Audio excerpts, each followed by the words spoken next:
Redeemer. In the days when Israel was ruled by judges, there was a young woman named Ruth. And she lived in a country called Moab. Moab? Yep, it was right next to Israel. So they were like neighbors. Right.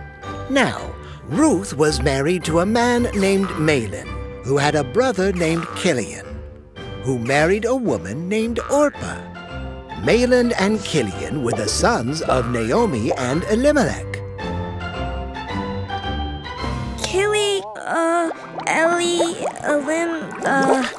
Okay.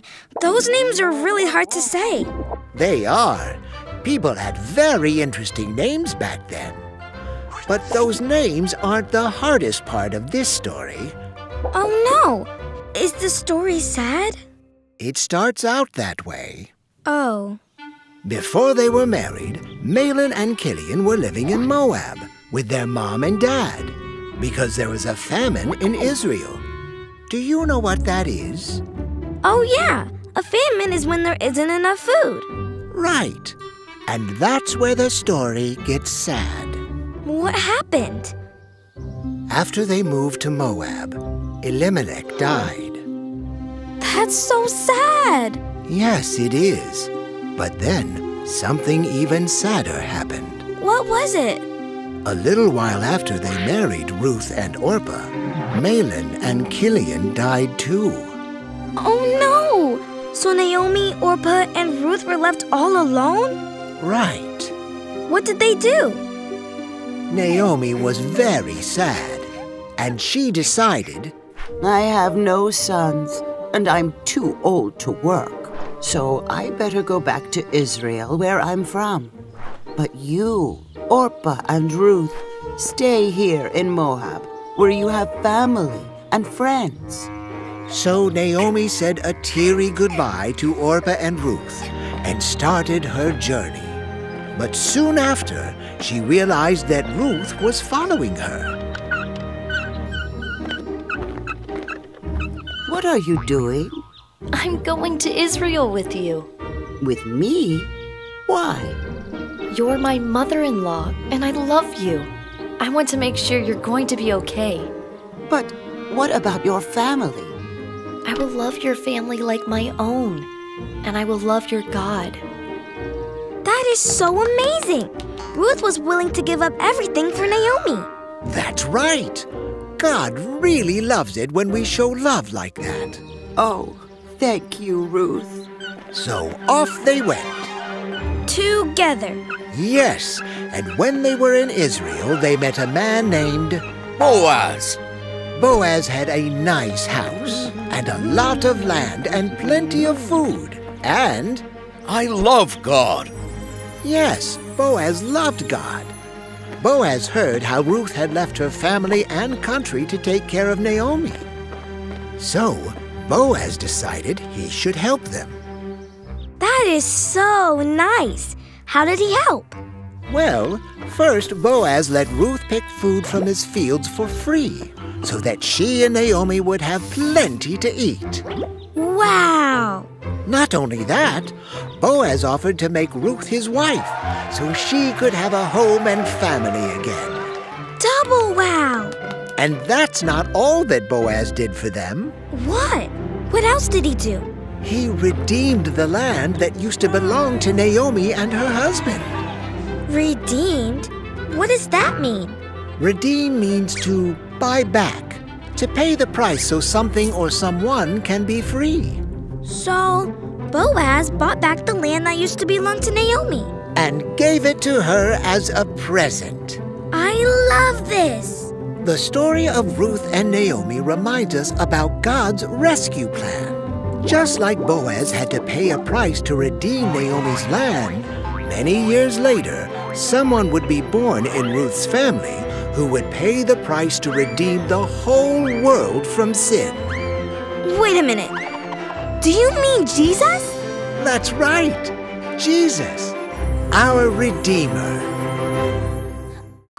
Brave Queen Esther. A very long time ago, in a place called Persia, there lived a king. me, King Xerxes. Xerxes? Yep, a tough name and, well, kind of a tough king. Why was he so tough? He had a bad temper. What? Who said that? Get rid of them! Whoa, he does have a temper. Well, King Xerxes needed a queen, so he searched throughout the land for the best queen of all. No. Hey! Who are you? Esther. Now, Esther was an orphan, which means she had no mother or father. She lived with her cousin. Mordecai. He worked for King Xerxes at his palace. Both Mordecai and Esther were Jewish. Jewish? What does that mean? You see, God's people were called the Israelites because... They were the children of Israel. Right. Well, there came a time that Israel split in two. The southern half was called Judah, and the people from Judah were called... Jews! Okay, I get it. Now, the Jewish people were not very popular in King Xerxes' land, and he didn't know that Esther was a Jew. He just knew that... She is so pretty and kind! I love her! In fact, he loved her so much that he made Esther queen. Oh, what a nice story. Well, not so much. Really? Why? Things got complicated. You see, King Xerxes had a friend named Haman. Yes. Like, hey man, at least you won't forget me. Haman didn't like the Jews at all, and he especially didn't like Mordecai, because Mordecai would never, ever bow down to him. Finally, Haman got so fed up with Mordecai that he went to see the king. Oh, Haman! Hey king!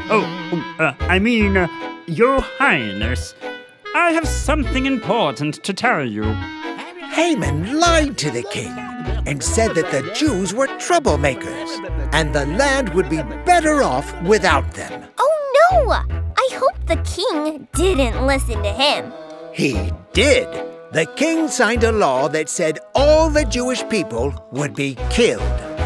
That's scary! Did Esther pack her bags and go? No. No? Mordecai had a plan. You have to talk to the king. Esther was scared. If someone went to the king without an invitation, you could be killed. But Mordecai said, Maybe this is why God allowed you to become queen.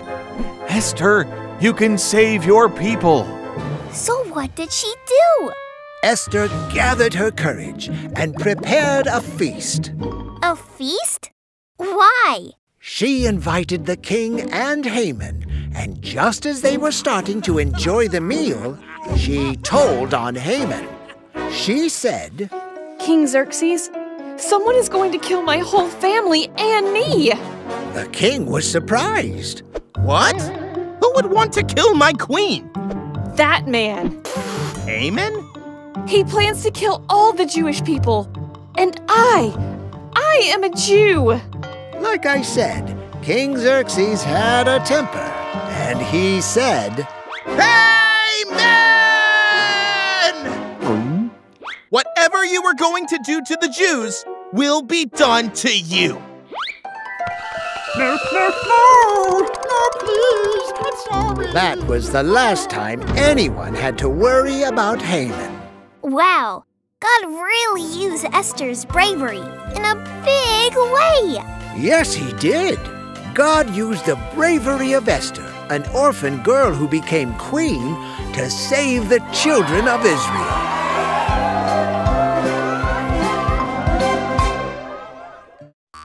Born in a barn. Do you remember God's 3 promises to Abraham?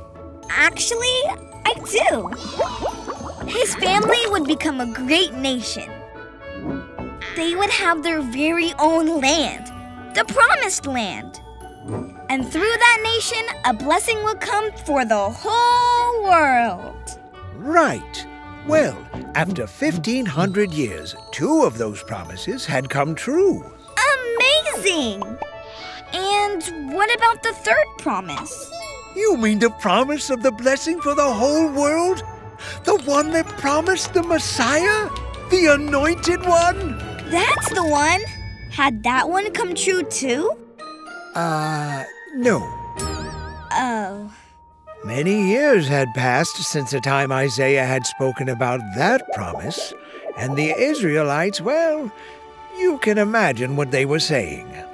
Where's the blessing? Where's the Messiah? Is he ever gonna show up? Oh, We're starting to lose hope. But then, something amazing happened. Really? What? In a village called Nazareth, there was a young woman named Mary. One day, God sent an angel to give her a special message. A special message? What was it? The angel said, "You will have a son." A son? Mm-hmm. But I'm not even married. Mary wasn't married yet, but she had promised to marry a man named Joseph. Then the angel said something truly amazing. The baby will be a blessing for the whole world. He will be the Son of God. That's the promise they were waiting for.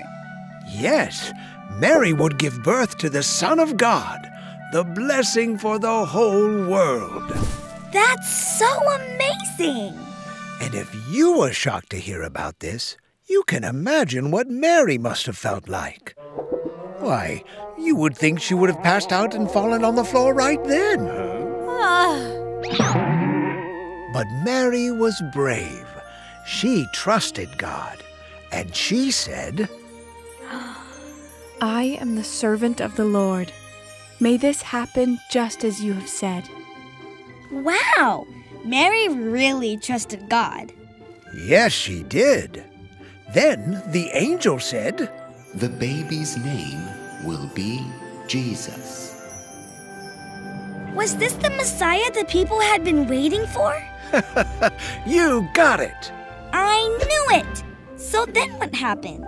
Well, when it was time for the baby to be born, Joseph and Mary traveled to a place called Bethlehem.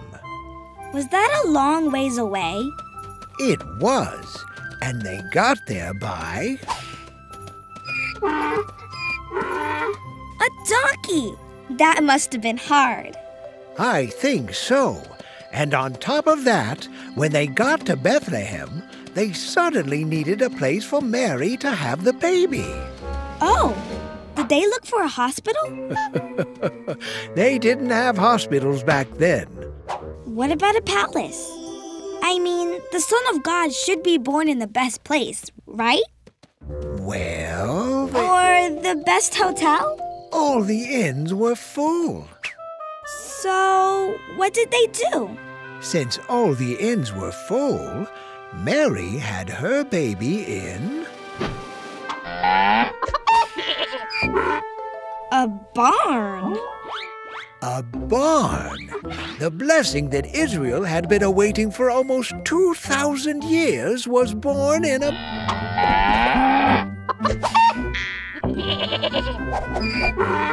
barn. Oh my! Mary didn't have her baby in a fancy palace or a nice warm inn. Nope. Jesus was born in a stinky, smelly barn next to cows and sheep and goats and chickens. The promised blessing for the whole world had finally come, but he didn't arrive quite the way people expected.